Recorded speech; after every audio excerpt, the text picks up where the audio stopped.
Hello friends, UPSC Hindi के study platform में आप सभी का स्वागत है। आज का जो टॉपिक हम लोग यहाँ पर ले रहे हैं वो है Indian states forest report, that means ISFR।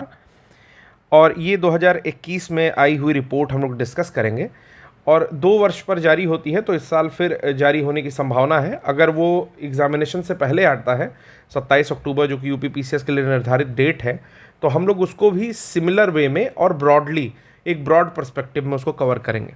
तो चलिए देखते हैं क्या कहती है ये रिपोर्ट। तो भारतीय राज्य वन रिपोर्ट इसको बोला जाता है, जिसको शॉर्ट में ISFR यहाँ पर लिखा हुआ है। ये सबसे पहली बात है कि बायनियल रिपोर्ट है, यानी कि द्विवार्षिक रिपोर्ट है, 2 वर्ष में एक बार आती है। ठीक है, बायनियल रिपोर्ट है। उसके बाद इसको जारी करता कौन है, तो भारतीय वन सर्वेक्षण इसे जारी करता है, means forest survey of India.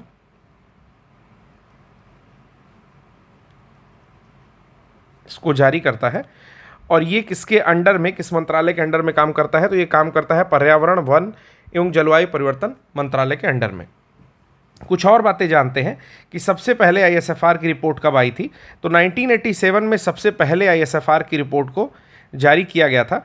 1988 में जब जारी किया गया तो इसको लक्ष्य रखा गया कि टोटल जो भी भारत देश का क्षेत्रफल है, उस कुल क्षेत्रफल का 33% क्षेत्र जो है वो आपका कवर होना चाहिए वनावरण से और वृक्षावरण से, दोनों को मिला करके। मतलब टोटल जो फॉरेस्ट एरिया कवर होना चाहिए वो 33% होना चाहिए।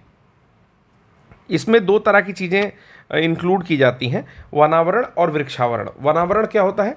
वनावरण चूंकि ये ऑफिशियली, ठीक है, ऑफिशियली जो है वो गवर्नमेंट का जो भी वन होते हैं, फॉरेस्ट होते हैं, वो गवर्नमेंट ऑक्युपाइड लैंड्स होती हैं, जिस पर कि वन होते हैं, सरकारी ज़मीनें हैं, सरकारी क्षेत्र है वो। ठीक है। वृक्षावरण क्या होता है? जो भी वृक्ष होते हैं, ठीक है, वृक्ष के बागीचे होते हैं, वो प्राइवेट भी हो सकते हैं, वो वृक्षावरण के अंतर्गत आते हैं। ठीक है। इसके अतिरिक्त मैंग्रोव कवर, मैंग्रोव कवर को भी यहाँ पर शामिल किया जाता है। उसके साथ साथ अब इसमें 3 तरह के फॉरेस्ट भी शामिल किए जाते हैं, जिसमें कि आपके खुले वन, घने वन इत्यादि के आंकड़े मैं आगे आने वाली स्लाइड्स में आपको बताऊंगा। इस बार की रिपोर्ट में 2 चीज़ें अतिरिक्त शामिल की गई, जिसमें कि बाघ अभयारण्य, यानी कि जो भी टाइगर रिजर्व है, टाइगर रिजर्व्स हैं, उनके अंडर में कितना एरिया आता है, पहली चीज़ ये कवर की गई। और दूसरी चीज़ ये कवर की गई कि कौन से वन आग को लेकर के संवेदनशील स्थिति में है, मतलब कहां पर आग लगने की संभावना ज़्यादा है। तो ये 2 जो आंकड़े थे वो केवल 2021 वाली ISFR रिपोर्ट के अंतर्गत आपको देखने को मिलेगा। चलिए डेटा की बात करते हैं। तो सबसे पहले ये जानते हैं कि जो ISFR है, तो ये रिपोर्ट जो होती है वो वनावरण में होने वाले परिवर्तन की निगरानी करती है कि टोटल जो कवरेज ऑफ फॉरेस्ट है, यानी कि फॉरेस्ट कवर में जितना चेंज हो रहा है, उसकी निगरानी ये करेगी। पहला काम ये करती है। दूसरा काम वनीकरण के लिए क्षेत्रों की पहचान करती है कि किस एरियाज़ में अफॉरेस्टेशन जो है, एफॉरेस्टेशन किया जा सकता है। ठीक है। और तीसरा है कि वन संरक्षण और प्रबंधन से संबंधित नीतियां और कार्यक्रम का विकास करती है। तो ये 3 काम जो है फॉरेस्ट सर्वे ऑफ इंडिया, जो कि आपके पर्यावरण, वन एवं जलवायु मंत्रालय के अंडर में आती है, इसके द्वारा किया जाता है। किसकी बेसिस पर करते हैं? तो ISFR रिपोर्ट की बेसिस पर ही किया जाता है। पहला महत्वपूर्ण बिंदु, यहाँ से डेटा स्टार्ट हो रहा है, तो दोस्तों ध्यान दीजिएगा, जितना भी डेटा है वो डायरेक्टली एग्जामिनेशन में पूछा जाता है, चाहे फिर आप कोई सा भी एग्ज़ाम दे रहे हो। अगर आप UPPCS अपीयर कर रहे हो तो उसमें भी, UPSC अपीयर करने जा रहे हो तो उसमें भी, ये डिपेंड नहीं करता कि किस एग्ज़ाम में आप बैठ रहे हो, इसका डेटा डायरेक्टली पूछा जाता है। पहला पॉइंट है, यहाँ पर सबसे पहले चीज़ जानने वाली ये है कि वनावरण और वृक्षावरण, यहाँ पर 2 अलग वर्ड हैं। तो मैंने बताया भी कि जो गवर्नमेंट जिसको ओन करती है, ऐसे फॉरेस्ट को वनावरण की श्रेणी दी जाती है, और जो गवर्नमेंट या पर्सनल बागीचे जो होते हैं जिसमें वृक्ष लगे होते हैं, उनको वृक्षावरण की श्रेणी में रखा जाता है। अगर वनावरण की बात की जाए तो पूरे भारत में 21.71%, यानी कि 21.71% वनावरण है, जबकि 2.91%, यानी कि 2.91% वृक्षावरण है, जिसका कुल मिलाकर के होता है 24.62%। ठीक है। हमारा टारगेट कितना है? 1988 में 33% का। तो क्या हम रीच कर पा रहे हैं? नहीं, हम पीछे हैं।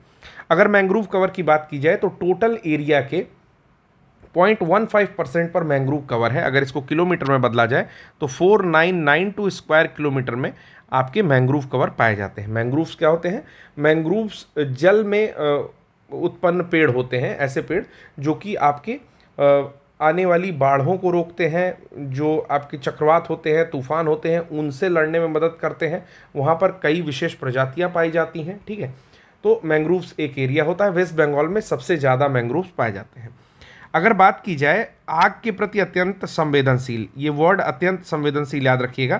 3 कैटेगरी है इसकी, जिसमें कि सबसे जो आपकी सीवियर कैटेगरी है उसको बोलते हैं अत्यंत संवेदनशील।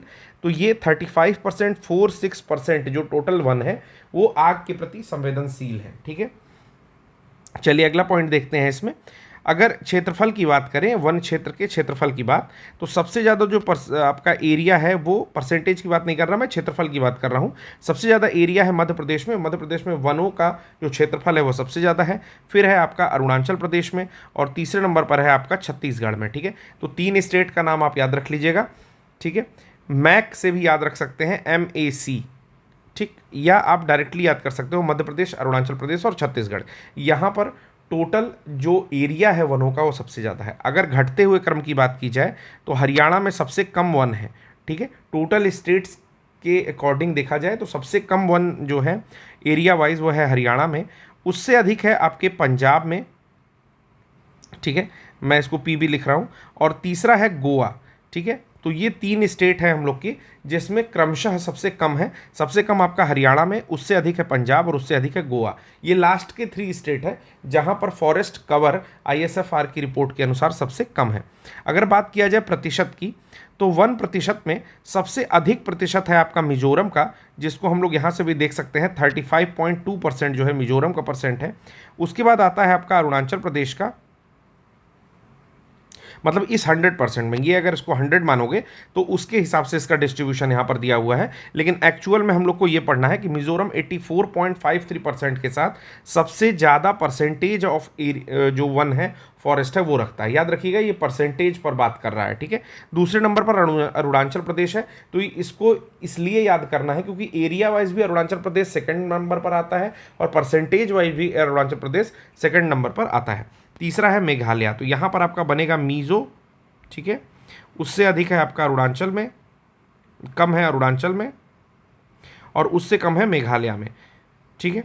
अगर 100% में तीनों को डिस्ट्रीब्यूट करें तो ये डेटा होगा, लेकिन इस डेटा को काट करके आप जो अभी मैंने बताया वो डेटा यहाँ पर नोट कर सकते हैं कि 84.53% मिजोरम में है, 79.33% अरुणाचल में है और 76% मेघालय में है। तो ये 3 स्टेट हैं जिनको यहाँ रिप्रेजेंट किया गया है। तो ये भी डेटा डायरेक्टली एग्जाम में पूछता है कि किस जो स्टेट है परसेंटेज वाइज किसके अंदर जो है वन सबसे ज़्यादा है। तो परसेंटेज वाइज सबसे ऊपर क्या है? मिजोरम है, ये याद रखिएगा।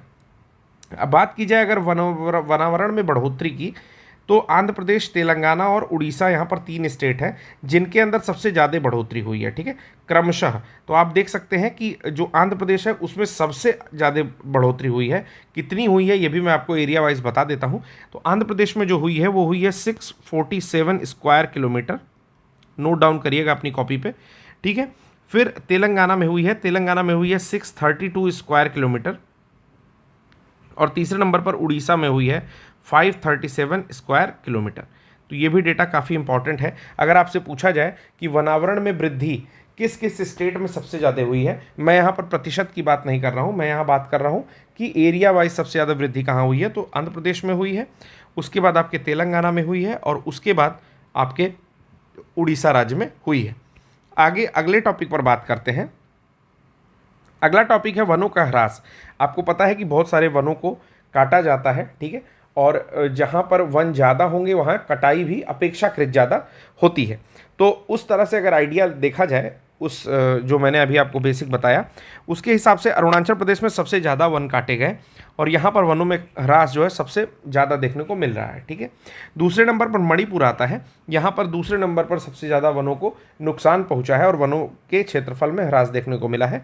और तीसरे नंबर पर नागालैंड। तो ये पॉइंट भी आपको याद रखना है कि अरुणाचल प्रदेश में वनों का ह्रास मैक्सिमम है, उसके बाद है मणिपुर में और उसके बाद है नागालैंड में। अगर यूनियन टेरिटरीज़ को भी शामिल कर लिया जाए तो आपकी जानकारी के लिए बता देना चाहता हूँ कि लक्षद्वीप में प्रतिशत के हिसाब से अधिक वन है आपके अंडमान निकोबार द्वीप समूह की अपेक्षाकृत।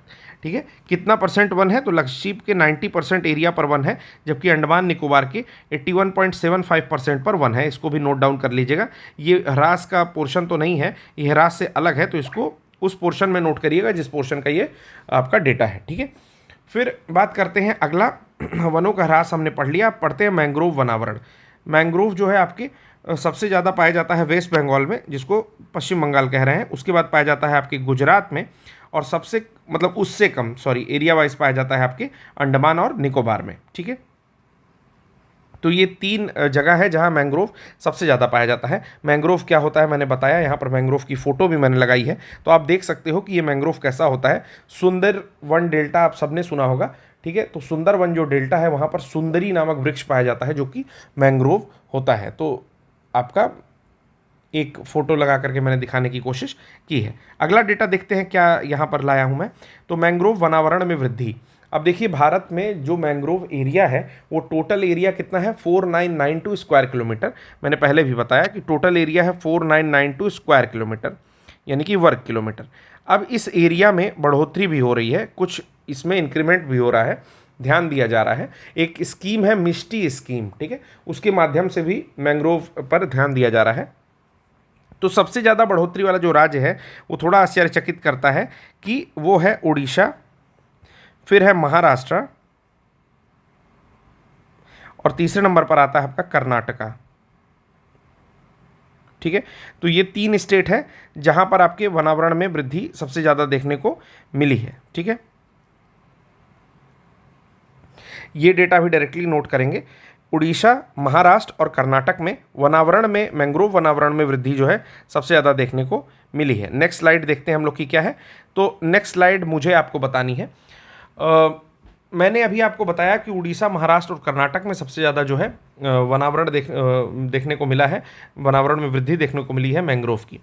कुछ बात करते हैं बाघ अभ्यारण्यों के बारे में और उसके बाद बात कर लेते हैं हम लोग कि क्या नए डेटा शामिल हुए थे। तो पहले बात करते हैं आपका वीडीएफ के बारे में। वीडीएफ क्या होता है? वीडीएफ होता है वेरी डेंस फॉरेस्ट। ठीक है, वेरी डेंस फॉरेस्ट। फिर होता है एमडीएफ यानी कि मीडियम डेंस फॉरेस्ट। और तीसरा होता है आपका ओएफ यानी कि open forest. Okay, I hope ये क्लियर हो रहा होगा आप लोगों को। तो इसमें 3 कैटेगरी बना दी गई कि very dense forest, medium dense forest और ओपन फॉरेस्ट। इस कैटेगरी में भी कैटेगराइजेशन होता है एसएफआर रिपोर्ट के अंदर और डायरेक्टली क्वेश्चन पूछा जाता है कि मीडियम डेंस फॉरेस्ट जो आपका एक सब कैटेगरी है उसमें कौन सा प्रदेश सबसे ज़्यादा है जहाँ पर बहुत ज़्यादा घने वन पाए जाते हैं। तो उसका नाम आप लोग नोट डाउन करिएगा, उसका नाम है अरुणाचल प्रदेश। तो अरुणाचल प्रदेश वो स्टेट है जहां पर सबसे ज़्यादा घने वन पाए जाते हैं। मीडियम डेंस फॉरेस्ट की बात की जाए तो मध्य प्रदेश जो कि कुल वन क्षेत्रफल में सबसे पहला राज्य है, वहां पर मीडियम डेंस फॉरेस्ट पाए जाते हैं। और ओपन डेंस फॉरेस्ट में भी मध्य प्रदेश ही आपका आता है जहां पर खुले वनों का प्रतिशत भी सबसे ज़्यादा है। तो ये मैंने आपको बता दिया, खुले व घने वनों के जो आंकड़े हैं वो मैं आपको इस पेज पर दे चुका हूँ। नेक्स्ट आंकड़ा देख लेते हैं जो काफ़ी महत्वपूर्ण है। नेक्स्ट आंकड़ा है आपके बाघ अभ्यारण्यों का।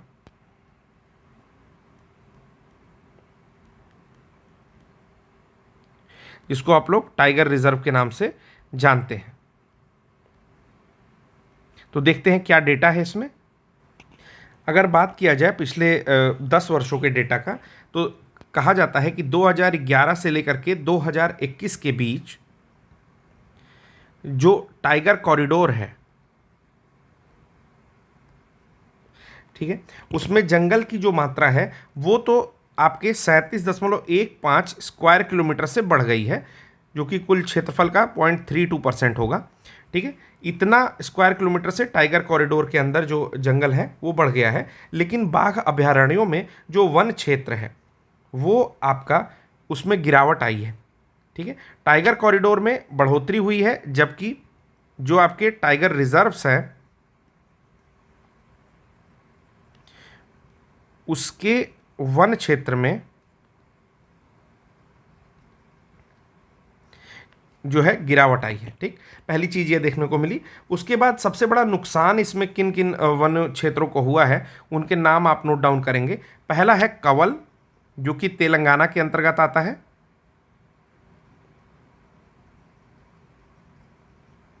ठीक है, दूसरा है यहां पर भद्रा, जो कि कर्नाटक में आता है। और तीसरा है यहां पर सुंदरवन, जो कि वेस्ट बंगाल का है। तो इन तीन जो टाइगर रिजर्व्स हैं उसके अंदर वन आवरण क्षेत्र में कमी देखने को मिली है, कवल, भद्रा और सुंदरवन में क्रमशः।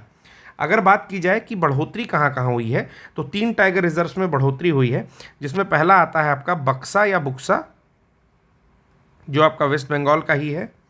दूसरा आता है अन्नामलाई, जो आपका तमिलनाडु का है। और तीसरा आता है इंद्रावती, जो आपका छत्तीसगढ़ का है। तो यहाँ क्या देखने को मिला है, ये वे टाइगर रिजर्व हैं जहाँ के वन क्षेत्र में बढ़ोतरी देखने को मिली है। अगर बात किया जाए कि सबसे बड़ा टाइगर रिजर्व कौन सा है, तो सबसे बड़ा टाइगर रिजर्व है श्रीशैलम। और बात किया जाए कि किस टाइगर रिजर्व के अंदर सबसे बड़ा वन प्रतिशत है, तो आपका पक्के टाइगर रिजर्व के अंदर लगभग 97% जो है वो वन क्षेत्र का प्रतिशत पाया जाता है। एग्जैक्टली अगर इसको देखा जाए तो 96.83% जो है पक्के टाइगर रिजर्व अरुणाचल प्रदेश में है। तो इसके साथ सबसे अधिक वन प्रतिशत पाया जाता है। एक बात और कर लेते हैं जो इस बार के ISFR रिपोर्ट में 2021 में देखने को मिली थी, वो क्या है, तो उसमें कैटेगराइज किया गया forest that are prone to fire. मैं लिख भी दे रहा हूं, forests that are prone to fire, मतलब ऐसे जंगल जिसमें आग लगने का खतरा सबसे ज़्यादा है। ठीक है, तो ISFR में आपका 35.46 जो वन है परसेंट वन है, इनमें आग के प्रति ये अति संवेदनशील है। तो यहाँ पर अति नहीं लगाएंगे, यहाँ पर अति संवेदनशील नहीं है। ये डेटा सबसे पहले पेज पे भी है, उसको भी ठीक करेंगे कि ये जो 35.46% वन है ये आग के प्रति संवेदनशील है। अब इसमें फर्दर सब कैटेगराइज करता है, 3 पार्ट में इसको डिवाइड करता है। पहला पार्ट है ये, दूसरा ये, और तीसरा यहां मैं लिख देता हूं। ठीक है, परसेंटेज मैं सबका दे रहा हूं, एक बारी जो पहले पेज पर था उसे भी ठीक करिएगा कि 2.81% इस 35.46% में से 2.81% अत्यंत संवेदनशील है। वहीं आपका 7.85% बहुत अधिक संवेदनशील है।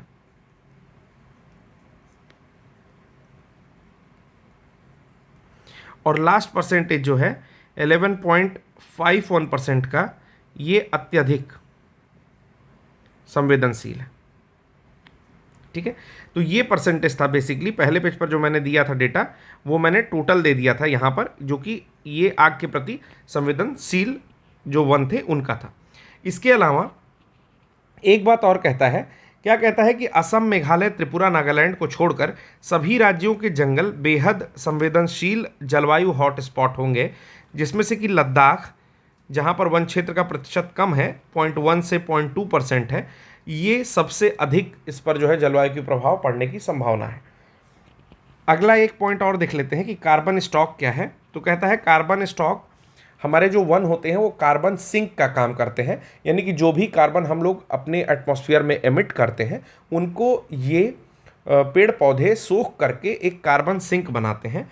तो अगर बात की जाए कि कितना भंडार होने का अनुमान है, तो लगभग 7,204 मिलियन टन कार्बन भंडार होने का अनुमान है, जो कि 2019 के डेटा से लगभग 80 मिलियन टन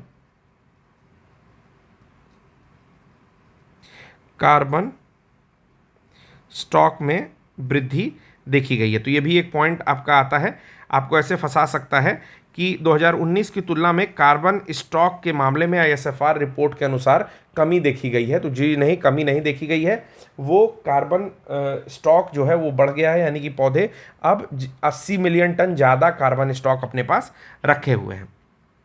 ठीक है, एक लास्ट डेटा बता करके मैं इसको ख़त्म करना चाहता हूँ। ये चीज़ ये है कि जो देश है हमारा, उसमें जो बैम्बू या बांस है, वो कुल बांस क्षेत्र जो हमारे पास है वो है आपका लगभग 1,60,037 स्क्वायर किलोमीटर, जिसमें कि पिछले डेटा से आपका 3,229 स्क्वायर किलोमीटर की वृद्धि देखने को मिली है। ओके, तो ये तो था कुछ ISFR के बारे में डेटा। जैसे ही नया आपके डेटा आएगा वो डेटा आपको दे दिया जाएगा।